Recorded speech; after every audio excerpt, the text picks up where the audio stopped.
rise and join me in the Pledge of Allegiance. Pledge allegiance to the flag of the United States of America and to the republic for which it stands, one nation, under God, indivisible, with liberty and justice for all. Madam Clerk, would you please call the roll? Certainly. Okay, Supervisor Moore, Present? Councilwoman McNamara, Present. Councilman Iacilli, here, Councilman Pell, Present. Councilman Scavone. Okay. All right, well, today we have a presentation from Aram Turchinian on the North Sea Beach Restoration Project. Aram's here to give us an update. Why don't you come up and join us, and Kathleen Murray.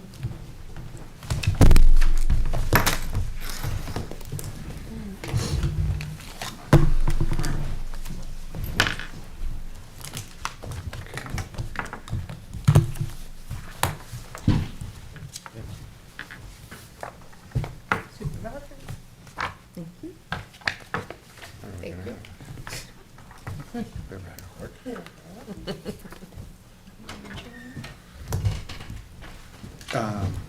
Janice, do you?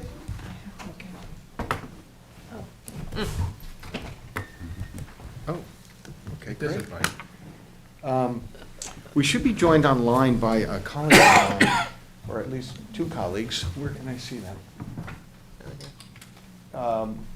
The first is Dr. Just Sebrian, who's the Director of Ecology for Vesta, and the other is Doug Edwards, who's our General Counsel.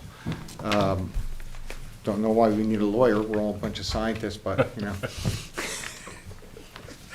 But No questions. and, you know, just by way of introduction, my name is Aram Turchinian. I'm a coastal geologist from West Hampton Beach, New York. Been involved in the North Sea Beach Colony Project for about 6 years now. That project started out as and continues as a beach restoration project for 62 homes located on the North Sea Beach to the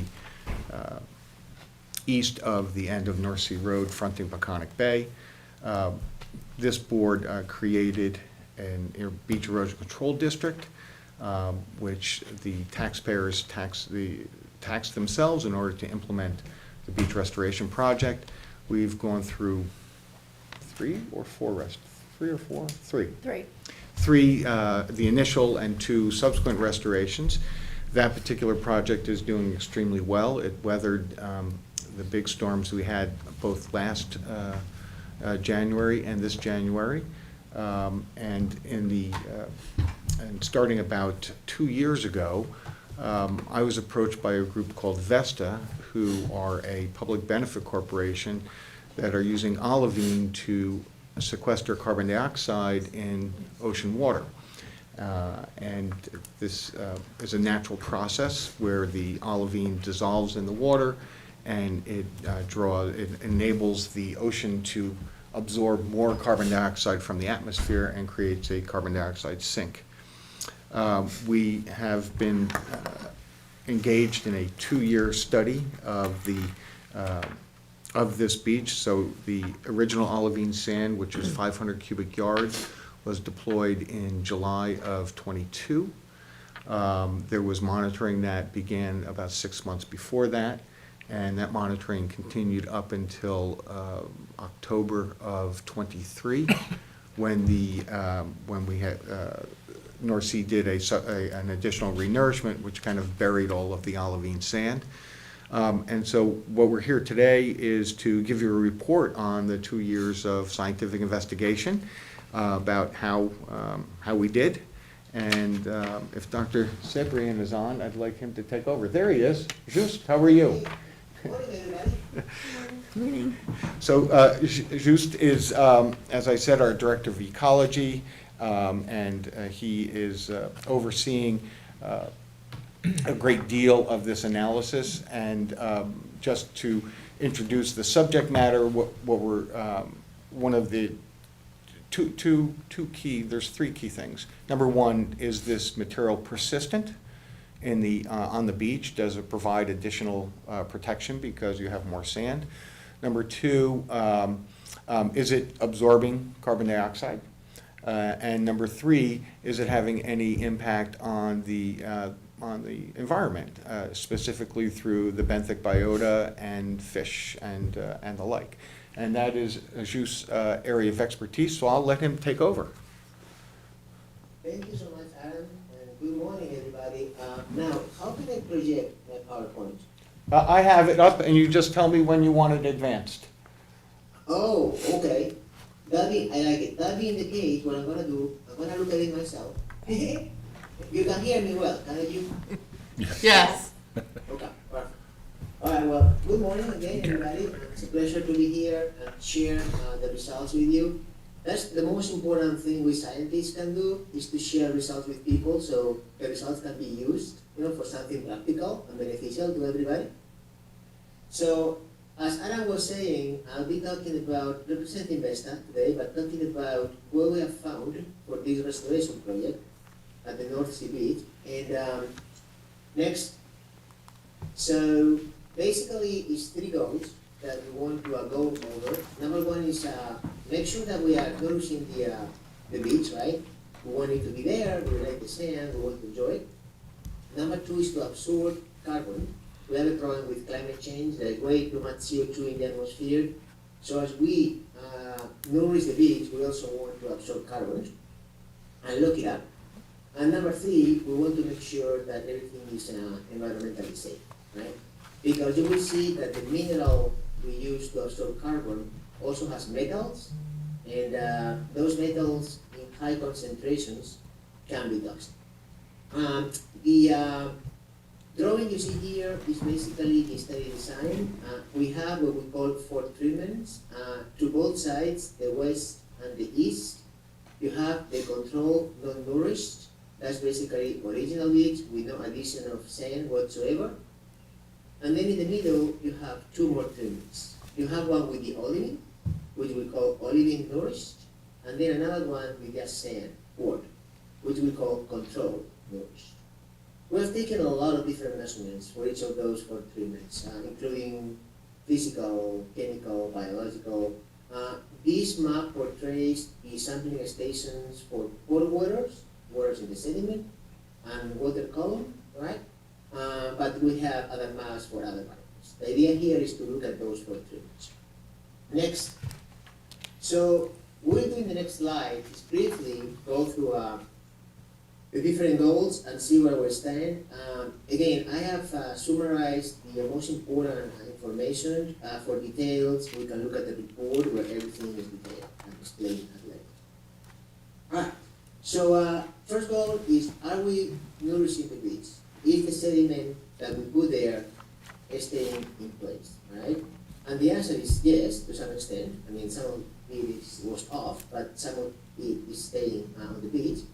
And this is what you can see in this series of figures. Let me guide you through those. So at the very top, so what we read is a bunch of different transits. You can see in these yellow lines, right? And we measure elevation along those transits, right?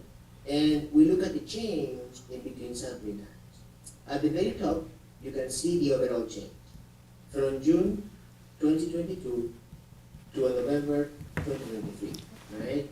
And we want to see green, because green is the color that denotes a positive change. In other words, an increase in elevation.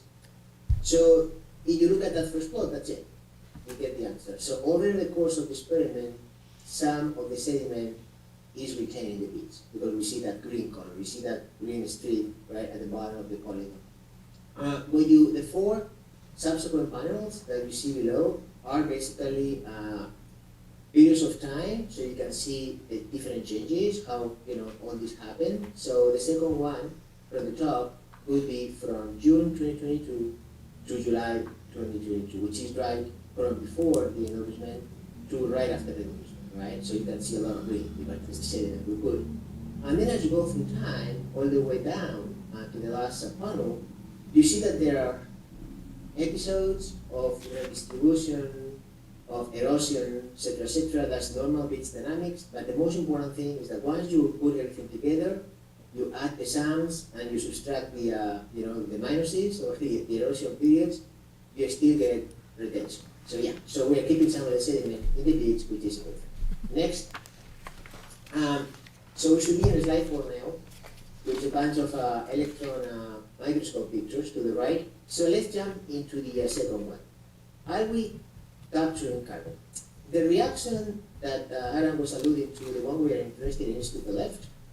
So basically, you have carbonic acid in the water when CO2 and water come together. And then, as you add olivine is magnesium silicate, the second reaction. When you put that mineral in the water, it reacts with carbonic acid. And the most important thing is that 4HCO3 negative, that's bicarbonate, so that creates alkalinity and effectively locks up the CO2. So that's our sink of CO2, right? That's how we are sorted. So we want that to happen. We want the olivine to dissolve. And the pictures to the right offer proof of that. Top left, A subpanel is a regular olivine grain where you see all these sub edges, right? But then as the solution occurs, number one, you round up the edges, and that would be subpanel B. You can see how those edges are not as angular as they are in the subpanel A. Then if you look at the bottom one, C and D, in the C we have this chipping, you can tell that it's dissolving, and therefore you get these chips, these little crevices, right? And that's the arrow in the subpanel C. And then you also get the solution pits, which is basically little holes, more holes that are formed through the solution. And that's the circle in subpanel C, and then the arrows in subpanel B. Okay? So yeah, so the olivine is dissolving, which is a good thing. That's what we want. Next. How is the olivine being put into the water? What's the process? With payloaders. We take it from a staging area, bring it down to the beach with payloaders, and dump it right into the surf zone. Right into the surf zone, and then, And what's it look like? Is it? It's same- green. It's green? But when Is it mixes in, you can't really Yeah, see. it takes about 2 good storms before it totally mixes into the beach. So Is it the texture of sand? It's, actually, the Exactly. people at North Sea loved it because it's a little bit smoother and finer than the North Shore sand. So they actually they didn't care about the color, they just like walking on it. Thank you for the question. I forgot to say, please interrupt me anytime, and Aaron can answer, or I can answer, or Edward, or somebody else from Vesta. I think that Steve Romanello, our director of the chemistry, on the call too, so Oh, good, yeah. pitch in. Alright, so Aaron, we should be at slide 5 now. Yes. Okay. So I apologize. I'm gonna show you a bunch of plots now and figures. Some of them seem busy, but they are not that busy. So let me walk you through the most important information to basically extract from each of these slides. So we're now in goal number 2, carbon capture. We do know we have photographic evidence that olivine is dissolving, and these are the data that Father reported that. So what you see here, at the very top, as columns, you have the 4 different treatments, right? Non-nourished, and then nourished with olivine, and the control nourished with sport, right? And then the rows are the different variables we're measuring. So the top row is total alkalinity, which is basically, bicarbonate, this thing we want to produce in the water that looks like the CO2, right? And then the 3 next rows are metals, right? Chromium, cobalt, and nickel, right? Remember, we don't want those concentrations to be too high, right? Because then they get toxic. So let's go through those. And then what you find also, it's the different, so this is profiled in the sediment, right? Which is called pore waters. And all those lines with different colors denote different things. And the legend is to the right. Okay? Alright. So what I would like you to look at is, let's start with the top row with a total alkalinity. And you just look at it very quickly and compare the transits, the measuring stations for olivine nodules, which are G2, G3, and G4, you can just see that those values for total alkalinity are much higher than for the other three. So good, that's good, that we want to see, right? Okay. That's good, it's just to interrupt, that's good, because the alkalinity is what we're trying to produce, because the higher alkaline water absorbs more carbon dioxide. So that's the key reaction, is the alkalinity. Precisely, and if you don't mind, since you said that, go over What one does the slide, fish if you like? don't mind. It absorbs, More carbon, it If- enables if the you go water to back one absorb more slide. carbon dioxide, they like it. You say go back one slide. Oh, go back one slide. You go over one slide. Uh-huh. So you see that chemical reaction to the left? The second one? You're gonna get right? tested You see on how- that. Yeah, you see are you in slide 4 now? Yes. Yeah, so you look at the second reaction, right? If you look at the product, look at the second product, the 4H CO3 minus, that's it, that's what we want to produce, because that's how the CO2 is locked up. So a proxy for this, or a measurement of how much 4HCO3 minus we are producing, is total alkalinity. So you go back to slide 5. Good. Thank you so much. See, what he was saying, what Adam was saying, is that those high values, higher values, for T2, T3, and T4, that we are seeing for total alkalinity in comparison with the other treatment, is a good thing. We want that to happen. It's happening. Perfect. So we go down now, and then let's look at the metals. And for chromium, which is the second row, we don't really see, clearly elevated values for the olivine, no risk treatment. Sure. But you go down to the last two rows, cobalt and nickel, we do see slightly elevated values. Right? So you look at those lines, in general, and they tend to be, tend to have higher metal values than the lines for the control nourished and non-nourished treatments. Okay, so we want to put there, if you will, a little question mark, and say, okay, alkalinity is good, but we have some metals that, let's see what happens, right? So let's keep going. Next. Yes. Okay, so slide 6 now, a bunch of plots. Let me guide you through what this means, okay? I want to distill this for you. So what we have saw is what's called the pond water, which is basically collecting water within the sediment, right? Now, this slide is showing us what comes from the sediment up to the water overlaying the sediment. So it's basically diffusion, right, from the sediment up into the water, the open water, right? So we know what is in the sediment. Right now we want to see what diffuses in the water, right? So let's look at the column on the left. Let's focus. We are comparing a station for olivine nourished, which is in green, station for control nourished, which is in orange, and a station for control non-nourished, which is in blue. Okay? Now, if we look at the values for the blue, the control non-nourished, there is a lot of respiration happening there. Like you can see how the top left, dissolved oxygen is lowest for the control non-nourished. The pH is also lowest.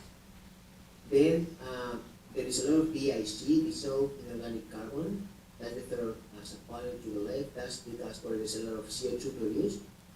And then because there is a lot of CO2 produced, then we look at the last one, total alkalinity, there is very less total alkalinity in this controlled non-nourished. And that's basically a lot of respiration point. I mean, there is some organic matter maybe, we just happen to collect quite a bit of organic matter, and we find it. But that doesn't matter for this story. The most important thing is to look at what's going on with the green line here, okay, which is the olivine noise. So if we look at the pH, we see, which is the second subpanel to the left, right, in the column to the left. That's good. That's high pH, because that happens with also total alkalinity. So as we have more bicarbonate, we also increase the pH, which is a good thing, right? If we go down all the way to the last row there, in the subpanel to the left, right, you can see how total alkalinity for the olivine nourished is also the highest. Good. So we have the high pH, and we have the highest alkalinity, right, which is good, right? DIC is not the highest, which which is the third figure in the subpanel to the left, right? Which is probably because that CO2 that is being transformed into bicarbonate is coming from the sediment proper and not from, externally from the sediment. It's not coming from the water column, probably coming from the sediment. So if we put all this together now, what I just said is to basically reinforce that we do have a positive outcome in terms of what we want the living to do, which is to create more alkalinity, right? To increase the pH. And now, that's the important thing, that increased alkalinity is diffusing from the sediment up into the water column, which is a good thing. It's not staying in the sediment, it's going to the water column, and over there, right, what is happening with it? It's basically being dispersed. It's going to be being diluted, right, because the waves move. They are not in the sediment anymore, they're in the water column, but it doesn't matter, because that bicarbonate has already locked up CO2, it has done its job, it has absorbed the carbon, and is being dispersed in the water column, but the carbon remains taken up. It remains captured in the newly created bicarbonate. So, again, putting things together, we have olivine, we have all this transformation of CO2 into bicarbonate in the sediment, then it goes from the water column, over there, it kind of gets first, but the CO2 has been locked up, it stay there for a long, long, long time. Now, Can you, again, you remember? I'm not Yes, by all seeing, means, please. I'm not seeing the part where the length that it's effective. Well, You know, I so- see so what that- you're saying, it's a positive outcome with the olivine nourished, but how long does that last? Is that on well, here? It's gonna last as long as Until that the olivine bicarbonate breaks down completely. remains as such, right? And it will remain as such for a long time because the water column has the right conditions for that bicarbonate to remain as bicarbonate. Let me answer that a slightly different way. That chemical reaction is going to continue until the last of the olivine is dissolved, which takes decades. Oh, okay. Thank you. Yeah, but once created, so that generation of alkalinity is continuous, slow, but keeps going. But once created, that alkalinity will stay as such, as long as the conditions are right for that to stay like this. In other words, as long as there's olivine touching water, it continues to occur. Because it's in the, Because it's in. This So, is the bottom. just for clarification, I mean, we're so hyper-focused on the environmental safety here, is that we first look in the sediment itself, within the water in between each grain, that's what he calls the pore water. Then we want to know, once that pore water diffuses up into the water column, the bay itself, we're looking at that column of water. We actually isolate that column of water, and that's this material that he just described. So it's the alkalinity, it stays alkaline, but now the metals that we saw on the pore water, they're all diffused. Makes sense, because once they get up into the water column, they move around. The next level that he's going to talk about is what happens to the organisms that are laying there on the bottom? Are they picking up these metals? That's what we want to know. Okay, so Yeah. this is a three-step process to get to, to get to our answer. okay, thank you. Jus, next slide. Yeah, in a minute, let me, so just to wrap things up a little bit, this is a continuous generation of alkalinity, and once you have that alkalinity generated, it will stay like that for a long time. So not only do we have continuous creation, but once created, it stays like that. Which is good. Now, let's look at the, very quickly, the central column, right? That's for metals. So if you go down, you see the last one is nickel. So you see how we know that it does accumulate in the sediment from the last slide. So what this one is showing you is that it does propagate, it does diffuse into the water column. So we want another quote-unquote question mark here. But the good news is that as it diffuses into the water column, right? Next slide, please. And that should be slide number 7. So what this is telling you, this table, is that it does diffuse, but once it's there, as it happens with bicarbonate, with alkalinity, it does dilute big time. It does disperse big time. If you look at the last row there for nickel, right? The values we just saw in the figure we presented in the last slide was about 4 micrograms per liter. Here is, look at this, it's less than 1.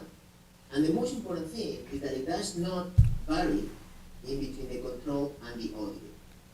And that can be said also for all the other metals we are looking at, right? Iron, cobalt, and chromium. So the idea here is that, yeah, we have creation of alkalinity in the sediment, also metal. They diffuse in the water column. The alkalinity is dispersed, but it doesn't matter because it already locked up the CO2 and we keep that CO2 locked up. And the metals disperse. They become less concentrated, which is a good thing because the problem with metals is when they concentrate a little bit too much. But here in this particular case, they dilute, which is the good thing. So knowing that now, having that background for the geochemistry, let's go to the environmental safety. So we're changing goals now. You can see at the very top of this slide that I went from goal 2 to goal 3, basically introduce goal 3.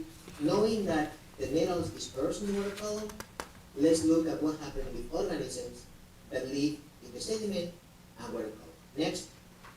Got it. So we should be on slide 8 now, the first one that only reads environmental safety. So again, I apologize for all these plots. We scientists, we love to make all these plots, but we also like to distill them and try to make them as simple as possible to explain them. So what we have here is metal content in the organism. So basically organisms, right, whatever, clams, worms, whatever we're looking at, fish, if they have a lot of metals around them, they'll concentrate, and then they increase the content in the tissues, right, in the liver, in the muscle, whatever. So here we have metal content for nickel, chromium, cobalt, and iron. And we have it for the 4 treatments, the 2 non-nourished, the olivine nourished, and the control nourished in different colors that you can see at the bottom for different dates. So the important thing here is that if olivine is having a bad impact in terms of concentrating the metals in the body of the organism, then the green boxes, right, that depict olivine nourished should be higher than all the other boxes throughout. Are they? No, they are not. Which is something we expect because this is metal content for oysters.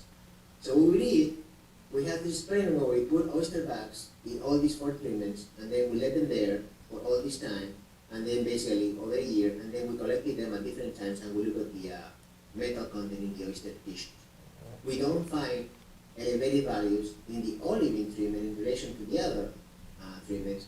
Sure, because the metals dilute right away as they go through the sediment in the water column. That's where the oysters are. The oysters are not in the sediment, they are in the water column. Therefore, we don't have, even though we put olivine, we don't have enough metals to affect the oyster. So that's good. Oysters were clear, olivine doesn't matter in terms of negative impact for the oyster. Next. Yes.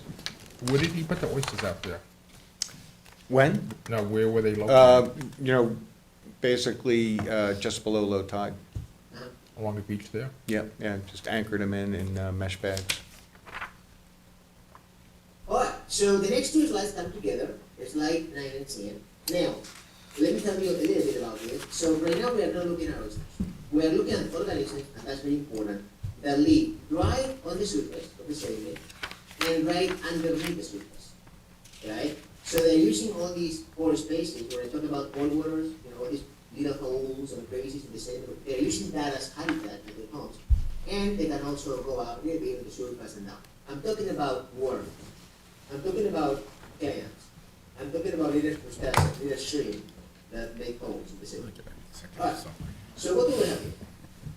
Same idea, we have a comparison of the 4 treatments that you can see at the bottom over time, right? And here we are looking to the left, the number of individuals, basically count, right?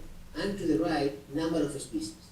So these are indicators, if you will, of how well the population is doing, right?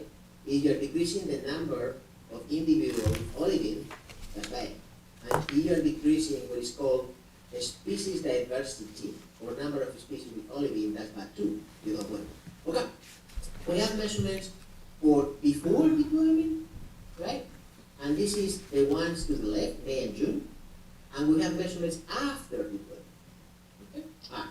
So before deployment, if you look at the two plots, you don't really see anything among treatment. Yeah, it makes sense, because you haven't had it audited, therefore everything should be pretty safe.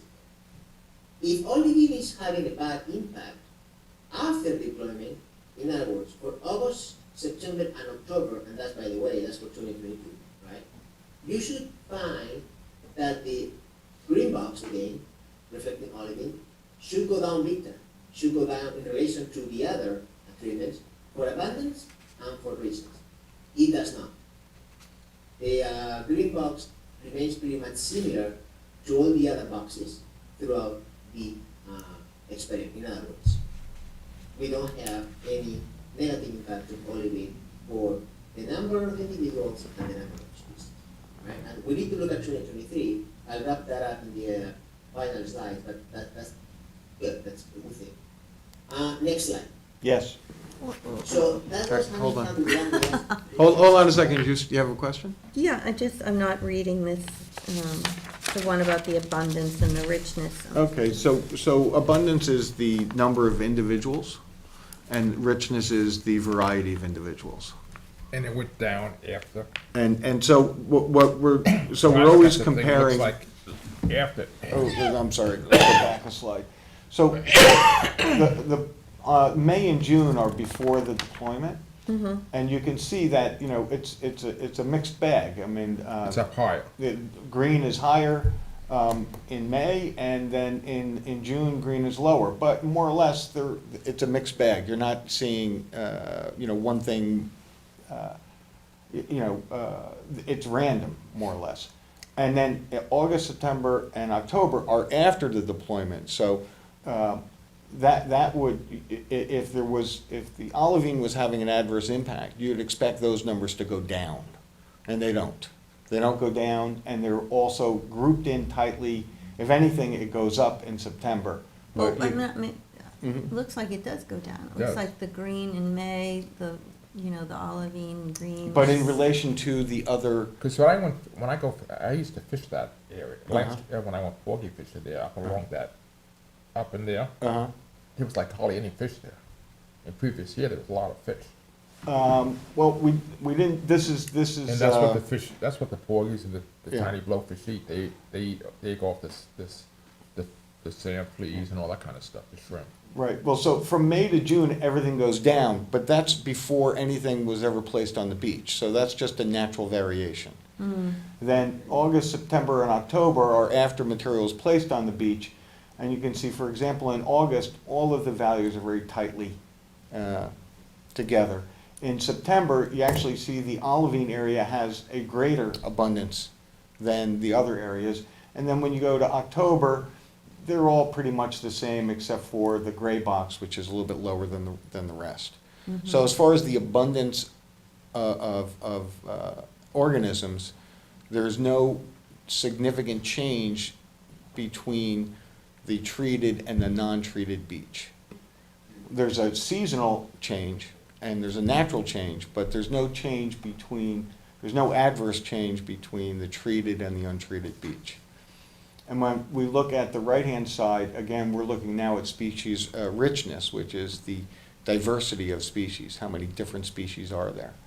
And you can see that, from May to June, before deployment, you have a natural variation, everything goes way Yeah, up. he made the chart very difficult to Yes, understand. thank you. You know, it's I like, did I mean, if you're gonna Yes. come to to show the average guy, this is like wasteless, Yeah. you know? It's like wasting our time and the people time out front, you know? The amount of money they spend on this, the average person should be able to understand. Thank you. The explanation does help. Okay. So anyway. Someone's embarrassed over there.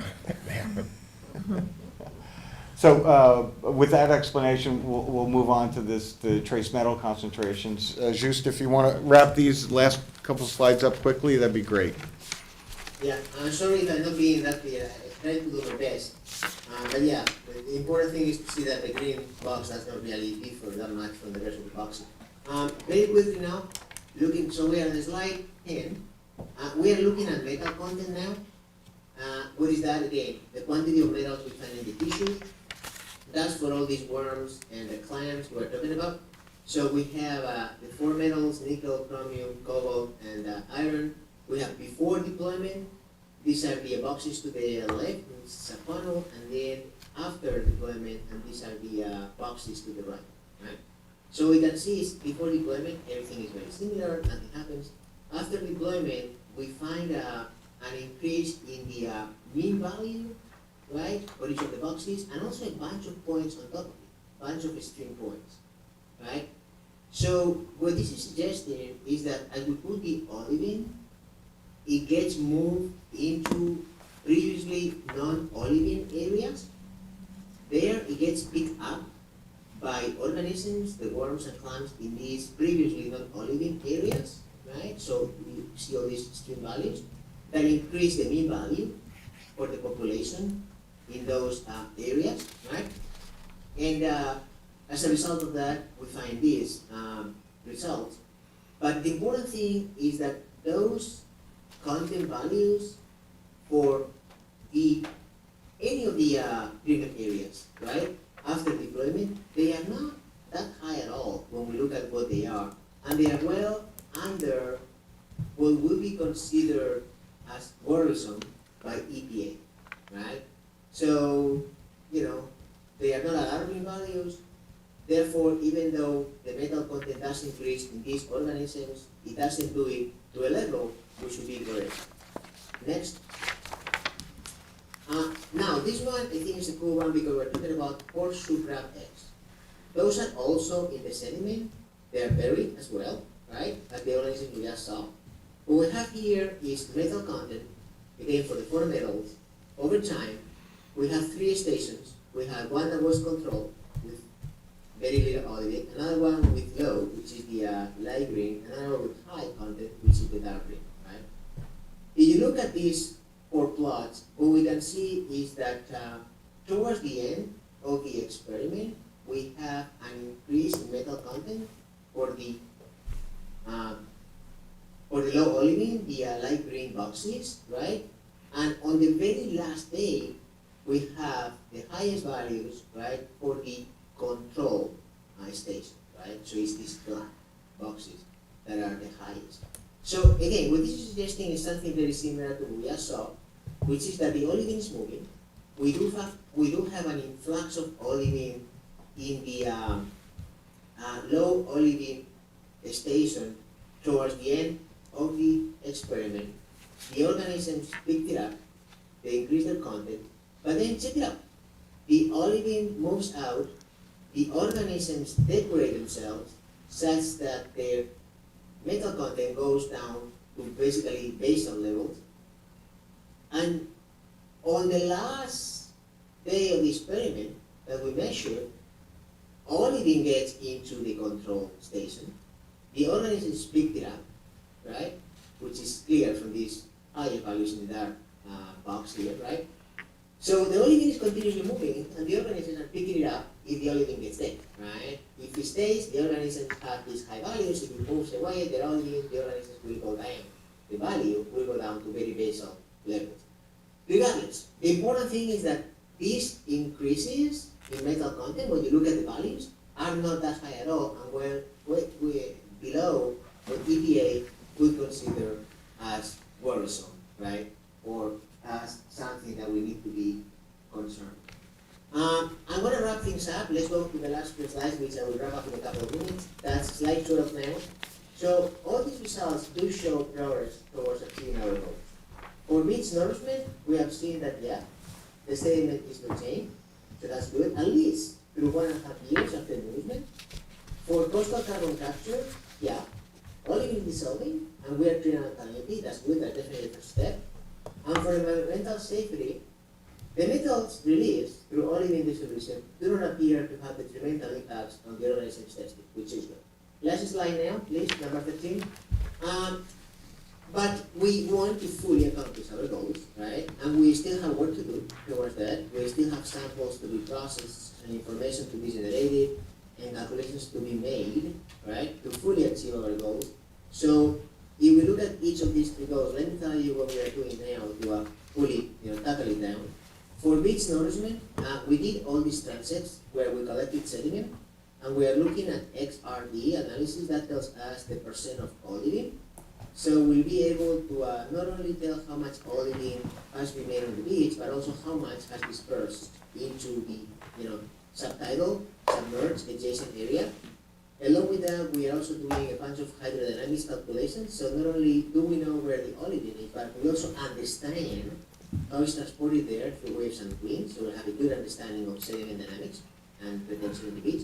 For number two, we're going to complete the analysis of all these variables we talked about, pH, DIC, alkalinity, from the different compartments, or water, the benthic fluid chambers, and water column.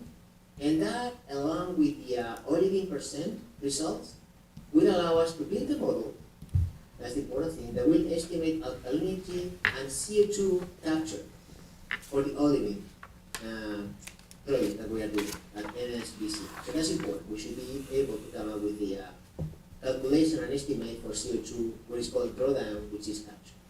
Finally, for environmental safety, we're going to also complete the processing for some samples. Like when we look at this community structure, number of species and number of individuals for macrobenthos, we need to complete the data for 2023. We also need to look at horseshoe crab egg survival and growth to basically confirm 100% that we're not having negative impacts of the olivine. And once we have that, we compare the data for fauna, right, for these organizations regarding community structure and metal content with the percent olivine as estimated through XRD. And also we're doing XRF, that's another technique, X-ray fluorescence, to look at the quantity of metals. So that way we put everything together and we understand why we're not having any detrimental impact.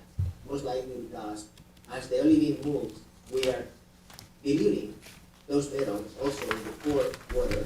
So therefore, even though they're in the core waters and they stay there, and they may be a little higher than in the water column, right? They are not that high anyway. And we demonstrate that when we have all the data together. So in summary, that last thing I'll say, things are really coming out well. Things are, coming out expected. And when we complete all this work, we should be able to come up with a value for the carbon capture that we have done with this project, and also demonstrate with full certainty that this is environmentally safe. Thank you. Thank you. Thank you, Just. Thank you. Any questions? So it was the length of it was confined to the length of this beach? Yeah, it's 900 feet out of about 1,300 feet of beach is where we put the olivine. So my takeaway from this was, everything worked out great, but I don't remember when we had our little, science experiment and we had the whole conversation about this.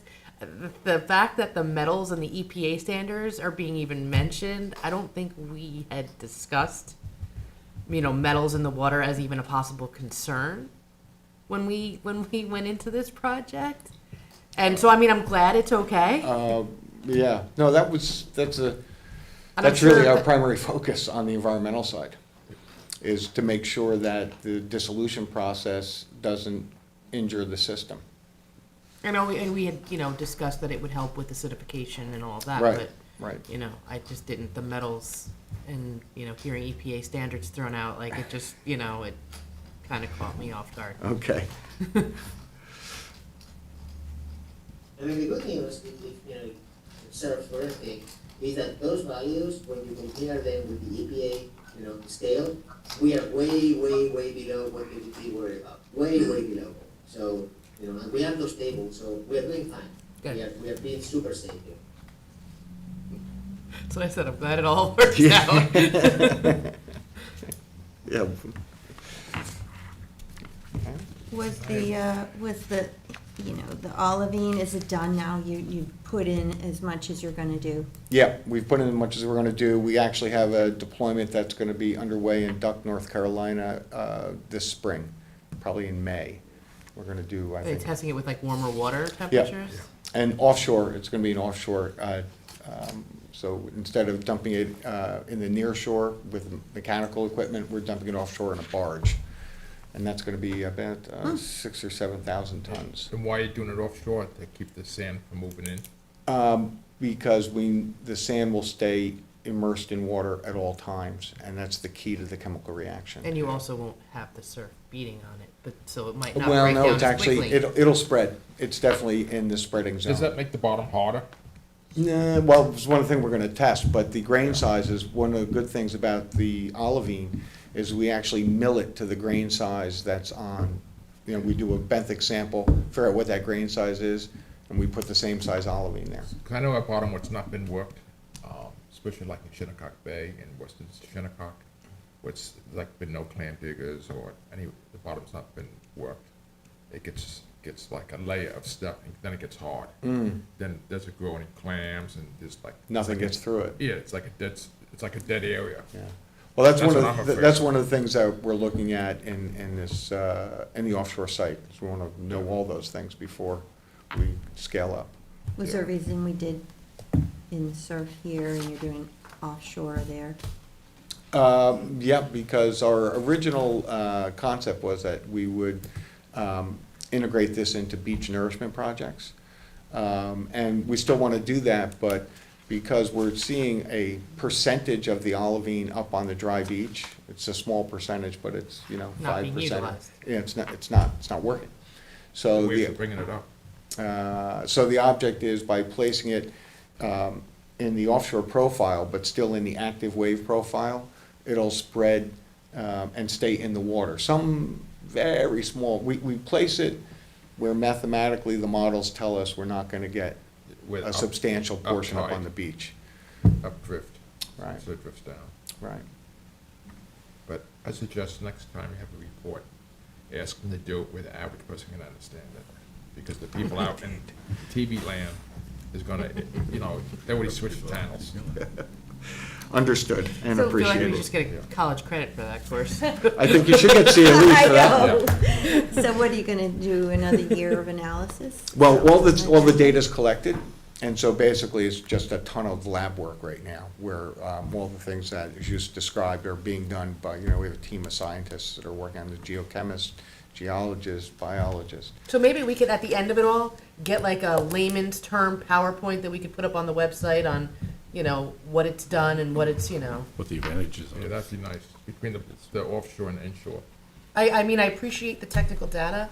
It's just, I don't, without the, explanations of it all, people are gonna look at it and not know what they're really talking. Sure. Yeah, Aaron, this is Doug Edwards. I have to chime in here too. So we didn't mention this in the larger presentation, but this will all go into peer review, and there will be academic publications. They go through the normal kind of process. We can definitely put together a PowerPoint presentation or a slide deck to variety that does kind of a layman's explanation of what's in the scientific papers. As you can tell, VESTA is a science-forward organization, and that's how we operate on a day-to-day basis. So we want to be as transparent as possible and presenting all of the kind of gross detail of data to you all, but we can definitely synthesize that through your constituency. Yeah, I mean, I appreciate that because we do have, constituents that are concerned.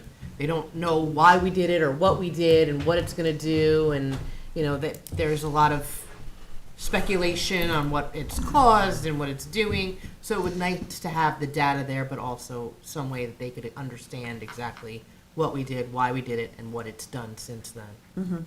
I agree with Cindy, that's a good thing to do, because people are wondering why. Okay. Is olivine a new technology, or has it been around for a while? Well, olivine is the natural carbon cycle of the earth. Olivine is the single most abundant mineral in the Earth's crust, but we don't see it on the surface a lot because it's usually formed and associated with volcanoes and volcanism. So you get a lot of, but the first 30 feet of the Palisades in New Jersey are olivine. So it's everywhere. Basalt, if you've ever heard of that rock, has a ton of olivine in it because it's formed in a volcanic process. So olivine is the way that nature regulates the carbon cycle. Well, what the object of our project is to basically what they call enhanced weathering. We're enhancing that process to sequester more carbon dioxide and to increase alkalinity. And to answer the question regarding technology, the proposal for doing this type of work in the nearshore environment has been around for a very long time. VESTA exists to bring evidence through field trials of this particular type of work to the public. So that's why we exist, is to determine whether or not this is a solution that could be used to positively impact climate change.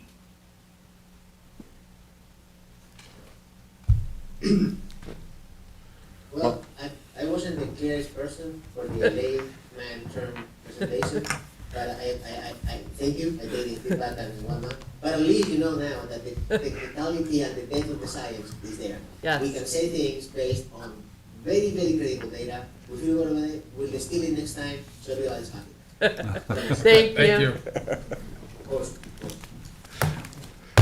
Well, thank you, Aram. Well, thanks very Coming to much. see us. Appreciate everyone's indulgence, and, Yes. Bring popcorn next time. yeah, it's probably a good idea. Maybe I'm gonna go see Dune tonight, though. Thank you all. Have a good day, everybody. Bye. Bye, thank you. Thanks, Juice. Thanks, Doug. Bye-bye. Thanks, Steve. Yeah, I think we were expecting the Aram presentation. I tried. Yeah, yeah. I rewrote the whole thing last night. It said no. Oh, thank you. Thank you. Does anybody have any updates they want to share? We have. I have to. Okay. Hmm?